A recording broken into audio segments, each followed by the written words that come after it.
देख रहे हैं के न्यूज, खबरों का सारथी। ब्रेक के बाद फिर आपका बहुत स्वागत है और बात कर रहे थे ब्रेक से पहले धाकड़ धामी विपक्ष चित। उत्तराखंड की राजनीति में धाकड़ धामी के नाम से मशहूर मुख्यमंत्री पुष्कर सिंह धामी ने एक बार फिर साबित कर दिया है कि वे केवल कड़े फैसले लेना ही नहीं बल्कि विपक्ष को उन्हीं के खेल में मात देना भी बखूबी जानते हैं। विधानसभा के विशेष सत्र में नजारा कुछ ऐसा देखा कि कांग्रेस रणनीति बनाती रह गई और मुख्यमंत्री धामी ने नारी शक्ति बंधन अधिनियम के बहाने एक ऐसी सियासी बिसात बिछाई कि विपक्ष को सदन से वॉकआउट करने का मौका नहीं मिला। देखिए, देहरादून स्थित उत्तराखंड विधानसभा के विशेष सत्र में मुख्यमंत्री पुष्कर सिंह धामी ने एक बार फिर अपनी सियासी रणनीति का प्रभावशाली प्रदर्शन किया।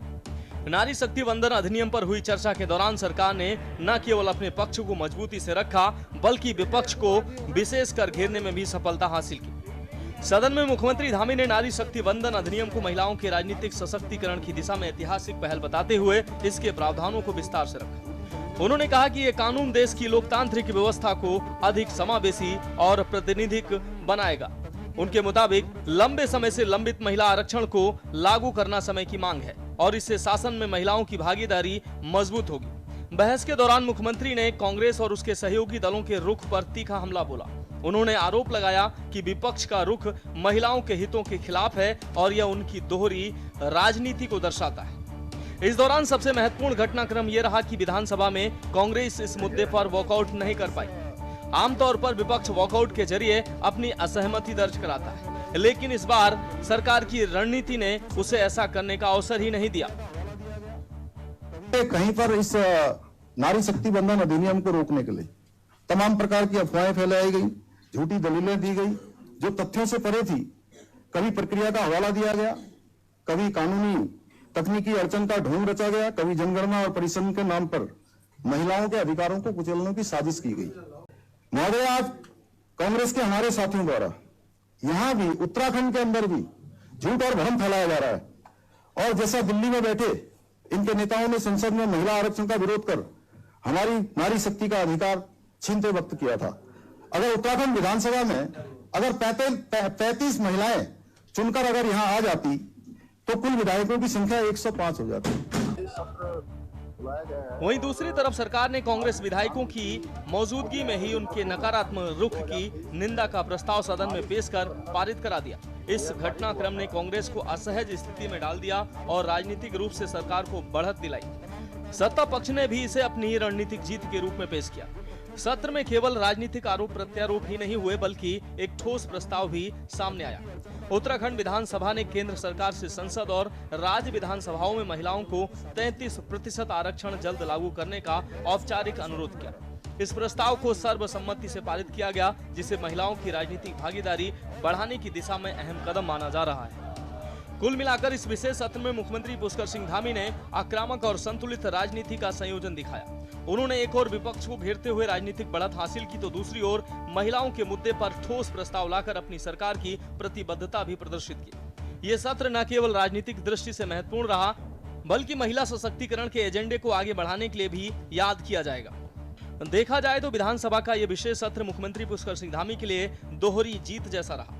एक तरफ जहां उन्होंने महिलाओं के मुद्दे पर 33% आरक्षण का सर्वसम्मति से प्रस्ताव पारित कराकर अपनी ही सरकार की महिला हितैषी छवि को और मजबूत किया, वहीं दूसरी ओर अपनी सधी हुई सियासी चाल से कांग्रेस को सदन के भीतर ही बैकफुट पर ढकेल दिया।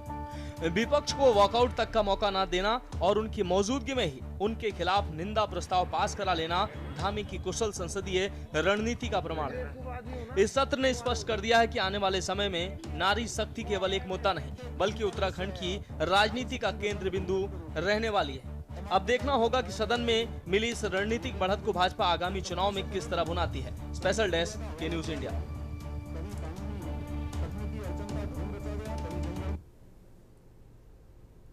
तो अब बात करेंगे अयोध्या के संत ममता से नाराज। पश्चिम बंगाल की वर्तमान राजनीतिक और सामाजिक स्थिति को लेकर रामनगरी अयोध्या के साधु संतों भारी आक्रोश व्याप्त है।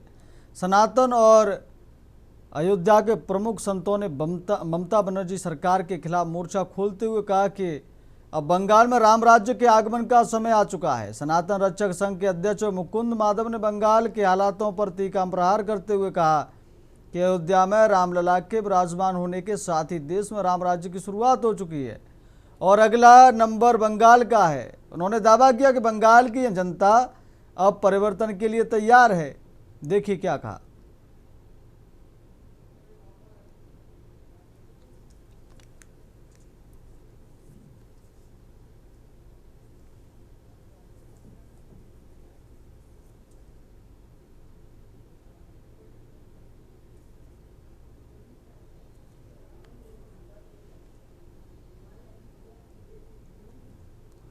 पश्चिम बंगाल की राजनीति और सामाजिक स्थितियों पर अब अयोध्या के साधु संतों का पारा चढ़ गया है।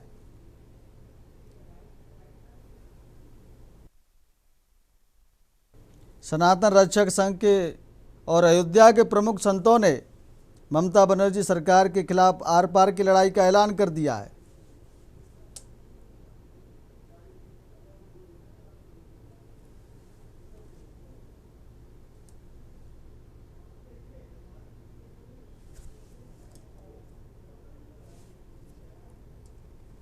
अगला नंबर बंगाल का है। संतों के इस दावे के पीछे की पूरी हलचल क्या है, ग्राउंड पर दिख रहा है। ममता के पापों का घड़ा भर चुका है। अयोध्या के साधु संतों का पारा चढ़ गया है। पश्चिम बंगाल में ममता बनर्जी जी की अब विदाई होने वाला है, क्योंकि ममता बनर्जी जी के पाप का घड़ा भर चुका है और पश्चिम बंगाल के जितने सनातनी हैं एकजुट होकर के ममता बनर्जी जी को सत्ता से बाहर हो जाएंगी। ममता बनर्जी जी हिंदुओं को हीन भावना से देखती है। ममता बनर्जी जी घुसपैठियों को पालती है। ममता बनर्जी जी के जितने भी नेता हैं वो सनातन को गाली देते हैं। उसके तांडव से हिंदू समाज हरदम पीड़ित रहा। हिंदुओं की दुर्गत करके बंगाल में रख दिया। रोहिंग्यों को और घुसपैठियों को बसा दिया।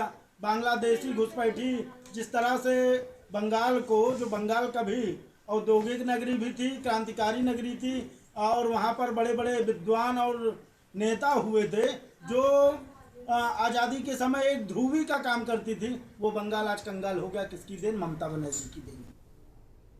अब बात करेंगे चिता पर पानी, सिस्टम पर थू थू। खबर मथुरा से है, जहां मानवीय संवेदनाओं को झकझोर देने वाला एक वीडियो सोशल मीडिया पर तेजी से वायरल हो रहा है, जिसमें 100 करोड़ स्थित 9 गांवों में परिजन भारी बारिश के बीच खुले आसमान के नीचे एक महिला का अंतिम संस्कार करने को मजबूर दिखाई दे रहे हैं। शमशान घाट की हालत बेहद बदहाल दिखाई दे रही है, जहाँ न तो कोई स्थायी टीन शेड मौजूद है और ना ही बारिश से बचाव के कोई अन्य व्यवस्था। इसलिए महिला के अंतिम संस्कार में पहुंचे अधिकांश लोगों को जहां भीगते रहने का मजबूर होना पड़ा, तो वहीं कुछ लोग ट्रैक्टर ट्रॉली के नीचे छिपकर बारिश के बचाव करते दिखाई दिए। सबसे दर्दनाक पहलू यह रहा कि बारिश के कारण कई बार चिता की आग बुझ जाने से अंतिम संस्कार में बाधा खड़ी होती रही। बाद में बारिश रुकने पर परिजनों ने दोबारा से अंतिम संस्कार शुरू किया। वायरल वीडियो को लेकर शमशान घाट की व्यवस्थाओं पर लोग गंभीर सवाल उठा रहे हैं। के न्यूज़ वायरल वीडियो की पुष्टि नहीं करता है, लेकिन तस्वीरें चिंताजनक हैं।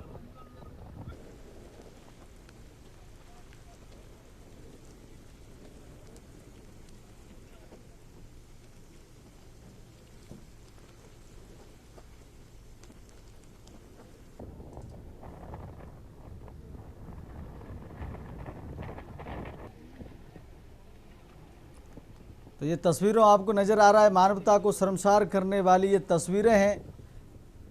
हालांकि के न्यूज़ इस वायरल वीडियो की पुष्टि नहीं करता, लेकिन जो तस्वीरें हैं वो मानवता को शर्मसार कर रही हैं।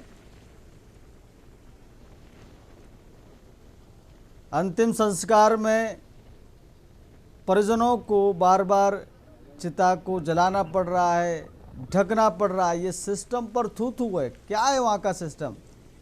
ट्रैक्टर ट्रॉली के नीचे लोग छिपने के लिए मजबूर हैं। ये देखिए तस्वीरों में बारिश हो रही है, लोग चिता भी जल रही है पास में, लोग अपने आप को छिपाने के लिए ट्रॉली के नीचे बैठे हैं।